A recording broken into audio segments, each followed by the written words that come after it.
Doing well, son. Father. Come now. You know who sired you. That doesn't matter now.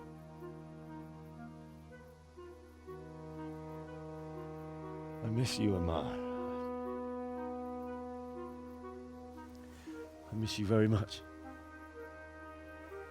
You'll be fine. We're proud of you. For what? I let you down. I lost the sword. I let that bastard get away. Don't be so hard on yourself. There was nothing you could have done to save us. And someone has to live and carry the torch. As for the sword, it's just a thing. You didn't want me fighting. Now look at me. Standing up to evil isn't the same as sowing its seeds. You did what was right.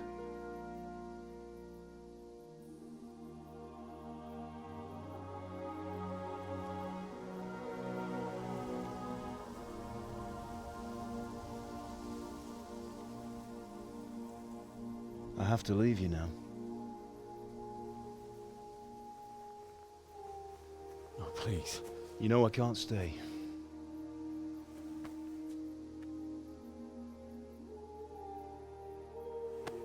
Will I ever see you again? God knows.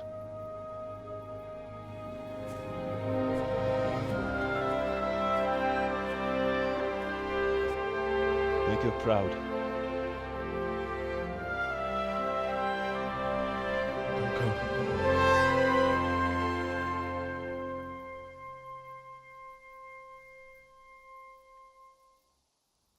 Don't go. Oh, don't go. No. What on earth were you dreaming about? I couldn't wake you, and it's well past dawn. Sir Radzig wants you at the upper castle. The lords are in council with Jobst. Right. I'll go straight away.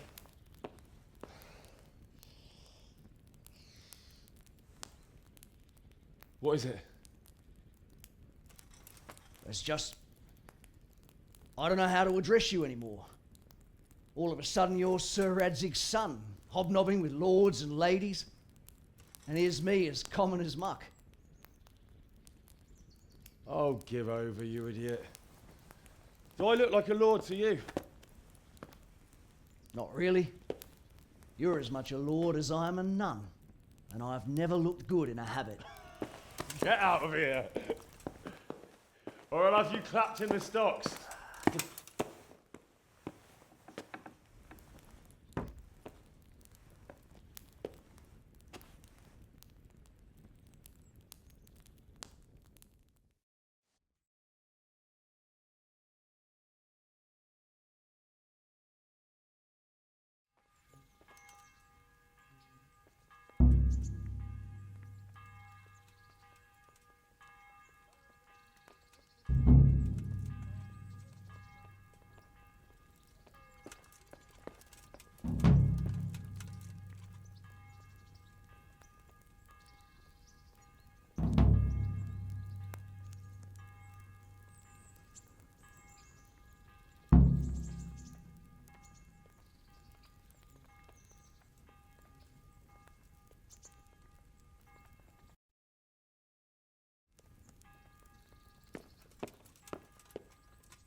How? Are you going to the meeting with Margrave Jobst as well? I am. What about Istvan? I assume... That we didn't catch him? No. Because if we had, you'd be the first one to know. Have no fear.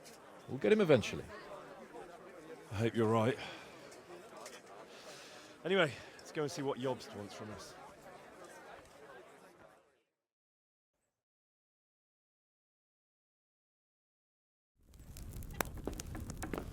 My lords, Christ's blessings on you all. And on you, Lord Capon. And this is my son, Henry. I didn't know you had a son, Sir Redzig. Came as a bit of a surprise to young Henry, too. This gentleman here is John II of Liechtenstein, a member of my council. I'm honored, gentlemen. Come join us. Margrave Jobst was just about to tell us the reason for his visit. Your Grace? I'm sure we're all agreed, Your Graces, that all this unrest must come to an end. This kingdom needs a king. The question is, which king? My cousin, Wenceslas IV, who is being held in captivity. I have to confess, my lord, that your answer surprises me a little. If I'm correctly informed, until recently you sided with your other cousin, Sigismund. That I cannot deny, and I have always stated my position plainly. But times have changed. How have they changed, Your Grace? Sir, there is one thing on which we undoubtedly concur. That King Wenceslas, unfortunately, did not inherit his father's gift for governing. Sadly, his failures have cost Bohemia, the nobles, and our whole Luxembourg family a great deal of money and effort. How did the king let it go so far, damn it? It's in his temperament. He cares only for wine, women, and the hunt. A king, in fact, who never wanted to be king. Then why didn't he just let his brother have the crown? Young sir, the crown weighs heavy when there are duties to be performed, but to surrender it means giving up great privileges too. But he did surrender power to his brother. When things started getting out of hand, Wenceslas appealed to Sigismund for help in restoring order. What you're saying, Wenceslas invited him here? This is starting to make my head spin. Actually, it makes sense when you think about it. Sigismund wanted to re-establish the power of the whole House of Luxembourg. He thought if he helped Wenceslas win the imperial crown, in return his brother would help him become the king of the Romans, and leave the actual reign of Bohemia and the empire to him. Sigismund would govern, while Wenceslas could carry on doing what he was best at, enjoying the life of the imperial court. Why wasn't Wenceslas crowned Holy Roman Emperor long ago? He was already elected king of the Romans. All he had to do was go and let the Pope put the damn imperial crown on his head. Who knows? Maybe he'd prefer hunting and consorting with bathhouse wenches to spending time with the Pope. Well, so would I must admit. Sigismund's plan seemed sound enough, but it didn't quite work out, did it? It worked for a while. He and his brother reached an agreement. Sigismund took over administration of the kingdom and began planning Wenceslas's journey to Rome for the imperial coronation. But then Wenceslas realized he would just be a puppet with a crown. I must say, Margrave Jobst, Wenceslas and Prokop behave rather like naughty children in need of a good clout about the ears. Sigismund would agree. He was already planning his rule of Bohemia, and all of a sudden, the rug was pulled from under him. I'd say he lost his patience and decided he'd drag Wenceslas to the coronation kicking and screaming if he had to. Just like a naughty child, as you say. So he abducted him and your brother Prokop too, if I heard correctly. Correct. And you helped him do it, if I heard correctly. Yes, your graces, it's true. I was there when Sigismund abducted Prokop. I thought everything could somehow be settled, that we could make my brother see sense. But Sigismund just wanted to put an end to the dispute once and for all, whatever the cost. There was nothing I could do to stop him. And that's one of the reasons why I'm here. Ah. The worst of it is that it was all for nothing. Instead of putting a stop to the revolt, it escalated it, and the result is this chaos we have today. That's true enough, sir. But I must admit now, I'm not sure what your position is. The king is incompetent, but we must protect him? The simple truth, gentlemen, is that for all of Wenceslas's faults, we have no one else. So we'll have to make do with his idleness. People like him, though. But what can we do now? Sigismund has the League of Lords behind him. Otto von Bergolf, Heinrich von Rosenberg. The situation has gotten completely out of control. Now even the nobles of the League of Lords are realizing that Sigismund wasn't the right choice. So now Bergolf is on your side. Are we to assemble an army together with him and face Sigismund on the field of battle? We're not in Hungary now. Such affairs may be settled elegantly, without unnecessary hostilities or expenses. I have negotiated an alliance with the Hungarian bishops, the Polish, and of course the Czech nobility, against Sigismund. Every day he is losing the ground under his feet, and that's why I need your help too. What kind of help, though? Sigismund has a massive army, and Rosenberg, Berghof, and Prague are behind him. Do you have an army you could face him with? But that's not what I mean at all. There's been a revolt against Sigismund in Hungary, partly due to my efforts, and now he'll have to choose whether he wants to gain the Bohemian crown, which is a very risky enterprise, or hold on to the Hungarian one. He can't have both. And there's a tough struggle awaiting him in Hungary. I'm not sure he'll win, and Rosenberg and Berghof know it too. They're not stupid. If the Bohemian nobility stands together, they will turn. We are men of little consequence, Margrave. Radzig here lost everything because of his alliance with Wenceslas. Sir Divish came within a hair of the same fate. Even Rattay is defenseless against Sigismund and the League of Lords. What's more, Your Grace, King Wenceslas languishes in captivity in Vienna. He can't rule too well from there. And what do you propose? To sit with your arms folded till the Bohemian lands are turned to ashes like Skalitz? We have to put a stop to this senseless war! And do you know, sir, what the true position of the League of Lords is? I'm not on the best of terms with them at this moment, so you'll have to ask them yourselves. Yes. Why not? I'll go and visit Berghof at his castle and we'll see what he tells me.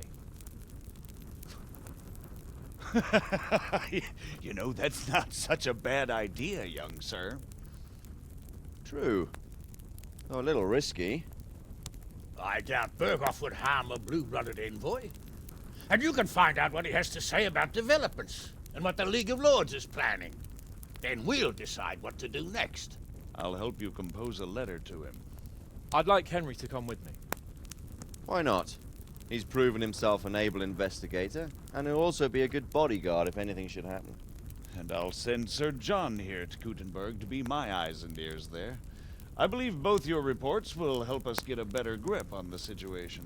When can you set out? Just as soon as I've packed my things. Excellent. Margrave Jobst and I will draft the letter. Get ready, and we'll meet back here.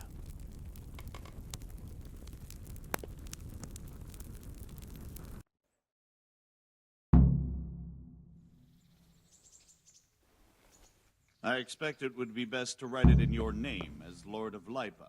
Quite so, Margrave. What exactly am I to write?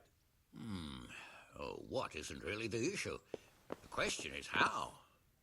We need to learn where they stand on liberating the king and ousting Sigismund. If they'll make trouble or join our side, but... But we have to ask in a way that won't leave Sir Capon being run out of the castle with a whip. Exactly. How about writing that you're concerned about current events and that you want to see things settled peaceably, and then ask the opinion of the League of Lords? Very well said, sir. And what they want to do about freeing King Wenceslas. Whether they think liberating King Wenceslas IV might contribute to resolving the dispute? And what they plan to do about the god-awful mess in this country. What steps they envisage taking to end the pillaging of Bohemia by foreign armies? I couldn't have put it better myself. Well, I'd also venture to suggest one more. What is their stance on that is, the initiatives of Margrave Jobst of Moravia and a large part of the Bohemian nobility? Whether they plan to take action against them or support their efforts? You read my thoughts, sir.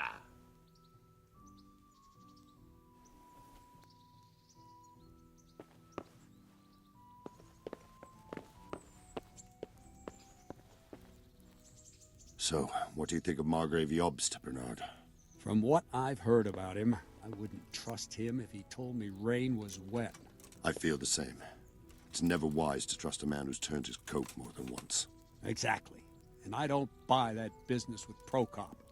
He double-crossed his own brother, and the rest is just his cover-up. On the other hand, if anyone has a chance to oust Sigismund and keep the nobility on his side, it has to be Jobst.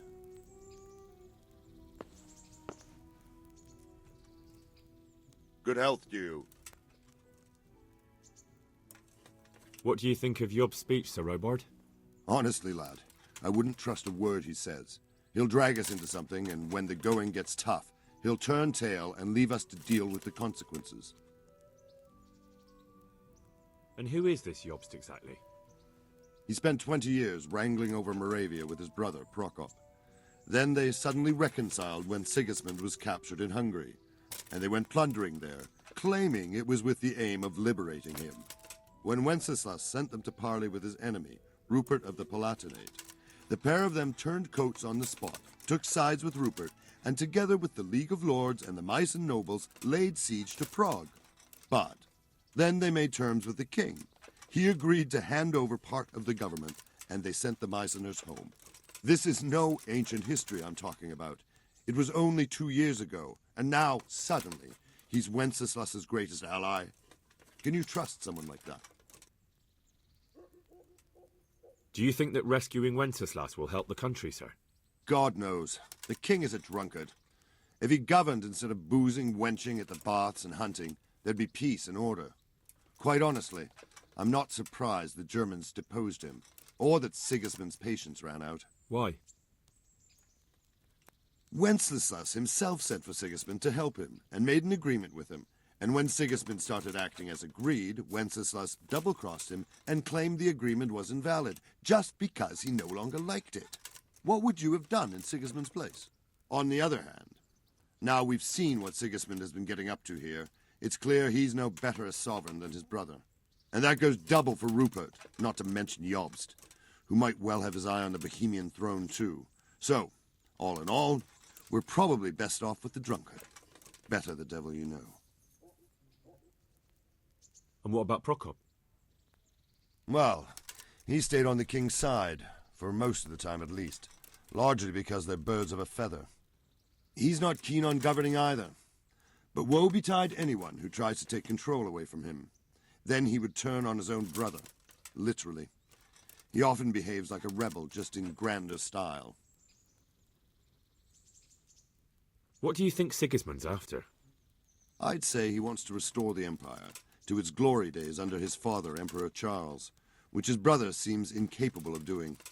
But he's also defending the East against the Turks, and fighting with his own noblemen at home, battling his brother and cousins here, and Rupert and the Meissen nobles in Germany. He has a lot to deal with, and riding roughshod over everyone certainly isn't helping. Mind you, what else is he to do? I think in more settled times he might make quite a good king, but now he's missed his chance. What about the League of Lords and Bergo? What are their objectives? Whenever the king is weak, the nobility tries to grab as much as it can. Not for the good of the country, of course, only for themselves. The League of Lords is full of men like that. When the king was captured the first time, they released him only after he nominated them to high office and ceded some of his power to them. Now that he's held captive a second time, they run the country at Sigismund's behest. Bergov is the highest vice-chamberlain in the land. As soon as the king was captured, he declared a pogrom on the Jews and raised the tax dues of towns and monasteries. Watch your step with him. And what about Rupert of the Palatinate? What does he want? Rupert? He appointed himself king of the Romans, and ever since then he's been making the tactical moves of a coward who's not sure what to do. If Wenceslas were a man worth his salt, he'd have dealt with him long ago. But then, if Wenceslas was any use, he wouldn't be languishing behind bars in Vienna right now. Good. That was all I needed to know. Thank you, sir. You're welcome. Bear up, and take care of yourself. The world is a dangerous place, and Bergov's a dangerous man. See you later.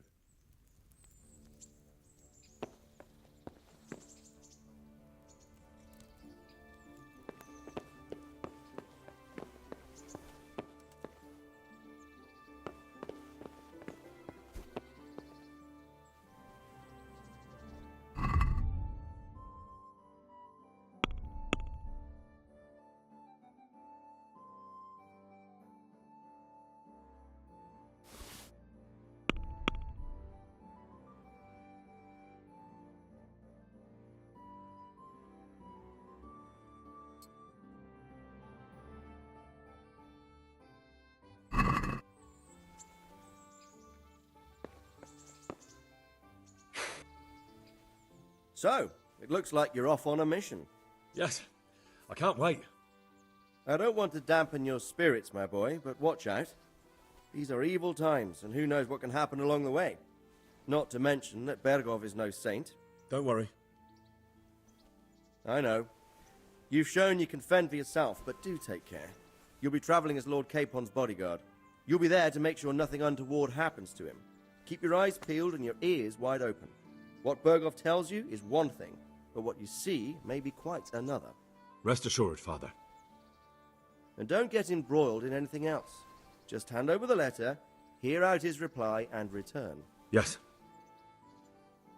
Very well. Bergov is at Trotsky Castle. I think you'll find it quite an eye-opener. It's one of the finest castles in the land. It's 3 days' ride from here, so unless you hit a snag along the way, you'll be back soon enough. Any questions? I'm getting a bit lost in the Luxembourg lineage. It all seems a bit too tangled. The Luxembourgs have ruled the Empire and Bohemia for almost 100 years now. Emperor Charles brought this land to prominence. When he was in power, things had never been so good. Wenceslas and Sigismund are his sons, but by different mothers. Jobst and Prokop are their cousins. They were entrusted with governing Moravia. But instead, they've been in a bitter armed feud for years. And now Sigismund's fallen out with Wenceslas. Wenceslas also had another brother, the youngest, John of Görlitz, who was most probably poisoned. They seem like a hot-blooded lot. It's hard to keep up with their affairs, since they tend to change their alliances from one day to the next. Who is he really, this Jobst? The cousin of King Wenceslas. He's the Margrave of Moravia. I admit I don't know what to make of him myself. Until recently, he was allied with the League of Lords. For a time, he even served Rupert of the Palatinate against the king. And now suddenly, he's reversed his position. I don't know what led him to do it, and one can't help being suspicious. It's best to keep a watchful eye on him. But he really is the leader of the resistance against Sigismund these days. We'll just have to see how it all turns out. I'm a bit concerned so many people seem to think so little of King Wenceslas. You knew him, didn't you? What's he really like? Well, there's no straightforward answer to that question. He certainly makes a great hunting and drinking companion, but he can be very fiery and impetuous when things don't go how he'd like them. He never had much of a head for high office. He finds it tiresome. But once a man's grasped the scepter, it's hard to let it go again. You can't just abscond. You've seen for yourself what happens when he disappears for a few months. Better a bad but legitimate king than a bloody war over the throne. Who is this Prokop that Jobst spoke of? Jobst's brother, the king's cousin. He and Jobst warred over Moravian supremacy for years. Then they were allies for a while, betrayed Wenceslas and sided with Rupert of the Palatinate. But after Sigismund abducted Wenceslas, Prokop fomented a revolt against him, and Sigismund had him captured. Politics. Make of it what you will. I, for one, can't make head or tail of it most of the time. The League of Lords and that Bergov we're off to see. Who are they exactly? The lords of the powerful houses, Heinrich of Rosenberg, Otto of Berghof, Heinrich of Radetz, and others. They're unhappy with the way their influence declined after Wenceslas surrounded himself with the lesser orders of nobility. They abducted the king years ago and made him bow to their will. They got away with it that time, and now they've joined forces with Sigismund and done it again. But now it seems that Sigismund's behavior is starting to rub them up the wrong way, so they may well be thinking twice. We'll see what Berghof has to say. I don't know all that much about Sigismund. He's the king's younger brother and king of Hungary in his own right. 7 years ago, he led a crusade against the Turks and was defeated at Nicopolis. Some say it was due to the recklessness of the French knights, most of whom were mercilessly slaughtered. Sigismund is ambitious and capable. He might well make a better ruler than Wenceslas, but he's arrogant, and to our misfortune, brutal. Not long ago, he himself was held captive by the Hungarian nobility. They dislike him as much as some of the Czech and German noblemen do his brother Wenceslas. Ironically, Wenceslas joined forces with Jobst to liberate him. And now this is how Sigismund repays his brother. There's no doubt about it, God does move in mysterious ways. Rupert of the Palatinate. That's a name I hadn't heard before today. Rupert is the Prince-Elector of the Palatinate. What's a Prince-Elector? The Prince-Electors are dignitaries of the Holy Roman Empire who have the right to elect the King of the Romans, who would then be crowned Holy Roman Emperor by the Pope. Rupert took the title for himself with the help of 3 other Prince-Electors, even though Wenceslas had already been appointed. Some of the nobility in the empire recognized Rupert's claim, but when he went to Rome to be crowned emperor, it turned into a fiasco. Now he's doing his utmost to get Wenceslas to acknowledge him, but so far without success. So, now we have 2 kings of the Romans. Jobst sided with Sigismund for a while, but now he's switched allegiance. He seems to do that quite a lot. That young man, Sir John of Liechtenstein. Why is he here? The Liechtensteins are a powerful Austrian family with estates in Austria and Moravia. Sir John sits on Jobst's council. Since the king's being held captive in Vienna, I suppose it makes sense to have a powerful Austrian house as allies. It could be very useful. That's about all. Very well. Take the letter from Sir Hanush. And good luck, son.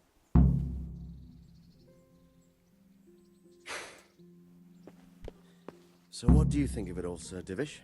I think I don't know what to think. That makes 2 of us. If I didn't know anything about Jobst, I'd say he's right and absolutely truthful. But I've heard too much about him already. Likewise. But I do feel he's the one with the best chance to put things right. Well, we'll see what we learn from Berghof.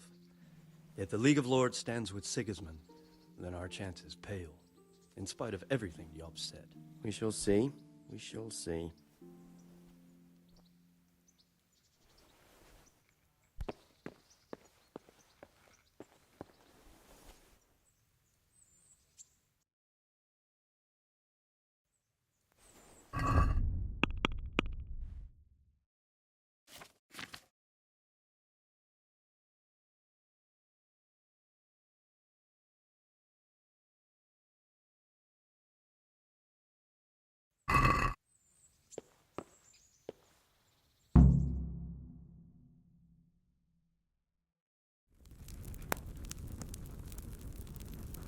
I believe we have written it well, gentlemen. Without a doubt. No one could deduce from this whether we are Sigismund's allies or foes. I must travel back to Brno now, but soon I will go to Brandenburg and I will stop here on the way back. By then, Sir Capon should be back and we can discuss how to proceed. Right. Before you leave, my lord, there is one thing that gives me no rest. Why did Sigismund come as a foe? It makes no sense. If I may, sir, I think I can explain. Oh, please enlighten us, young sir. I live not far from Hungary, where Sigismund reigns. It is a savage country, and the constant war with the Turks has hardened the people. They need a monarch with an iron hand. So when Sigismund felt the wind of revolt, he reacted as he would at home. Only what works on the Hungarian nobles does not work here in Bohemia. Bringing order is one thing, but slaughtering and pillaging with a horde of barbarians quite another.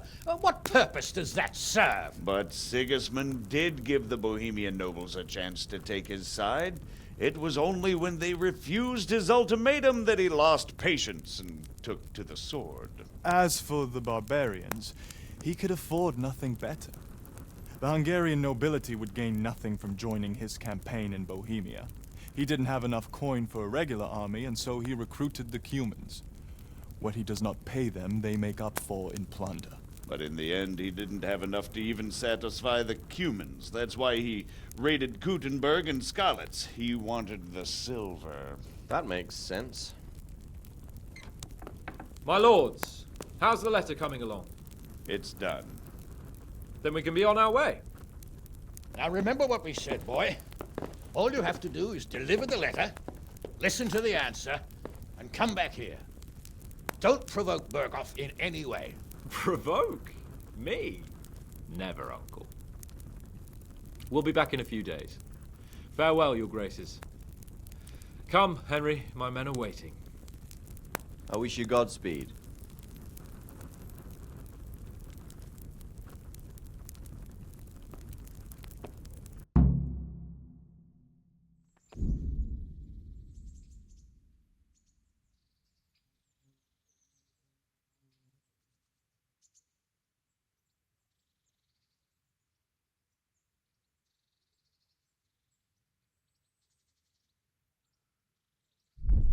Come now, Hal. My men are mustered in the courtyard. We can get going.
So, can we set off now, Henry?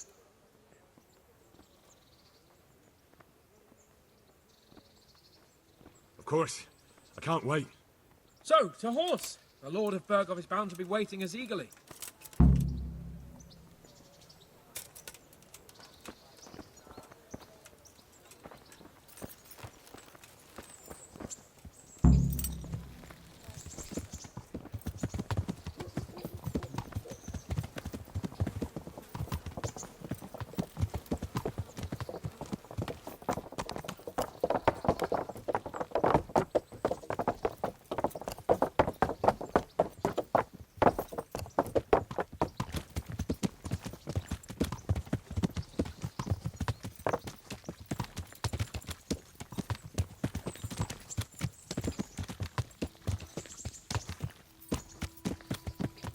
So, how is life as a highborn bastard? I'm getting used to it. What about Rodzig? Has he accounted for not owning up to you the whole time? He explained it. All will be well, I think. Glad to hear it. It's far more acceptable for a nobleman to befriend a noble bastard than a blacksmith's son. Mind you, don't come to blows with a blacksmith, my young lord.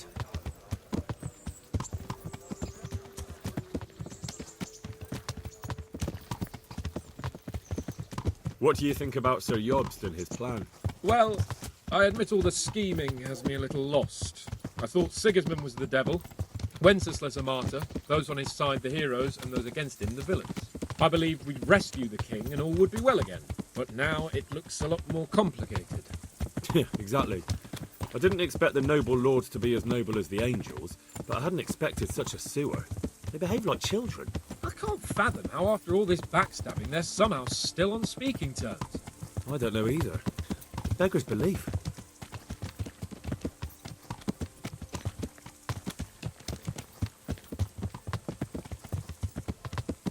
Did you know that King Wenceslas is such a... Feckless drunkard? Not really. And to be honest, I'm not sure I wanted to know. I slept better believing my fate was watched over by a wise and powerful monarch. So did I. What a dismal world when you can't keep trust in your own king. On the other hand, times were better with him here than with him gone. Isn't that the truth?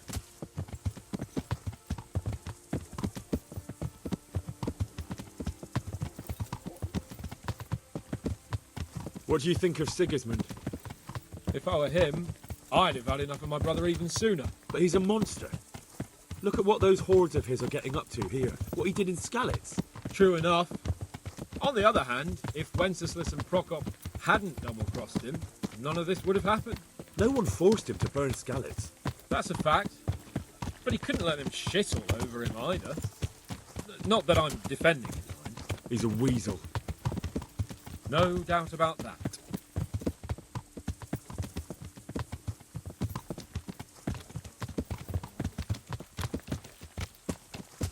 Do you know anything about Prokop? Ha! Sir Hanush could tell you a thing or two about him. Why? Last winter, a certain Sir Jan Sokol of Lamberg, a well-known knight, or robber baron to some, tried to occupy the city of Iglau, which was on the orders of none other than Prokop. And what has that got to do with Hanush? Well, he was there with him. Of course that's not something to brag about in front of Jobst. And what was it all about? They wanted to occupy a city that was on the side of the League of Lords, but despite there being several hundred strong, they didn't take it. For one thing, they couldn't get past the Iglau women, with their pitchforks and cauldrons of hot water. I would never have thought of Sir Hanush as such a rebel.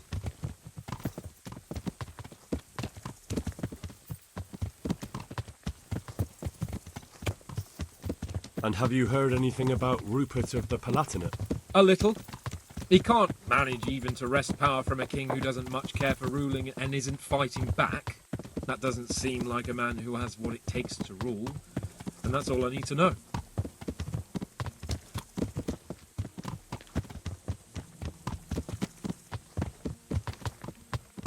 And that Berghoff we're going to see, do you know anything about him? I haven't heard much good about him, but I have a feeling that some other nobles are quite in awe of him. And his castle is apparently quite impressive. I'll be interested to see for myself.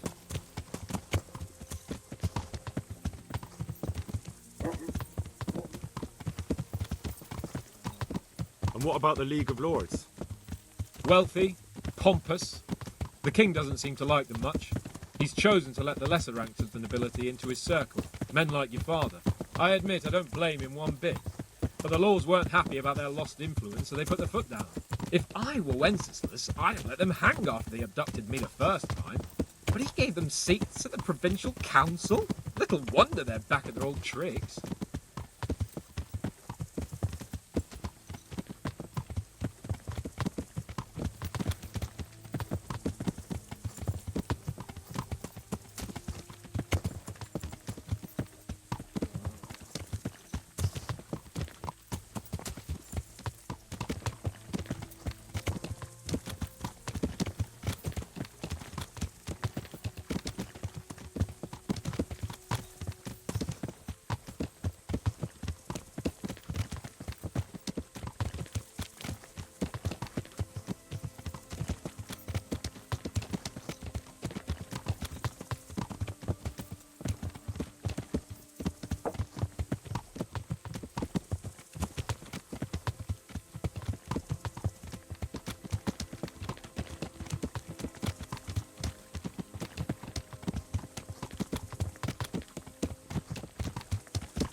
about it, Henry? Can we go? Are you ready for this? Of course. At last I'll get to see more of the country and have a bit of an outing. Quite.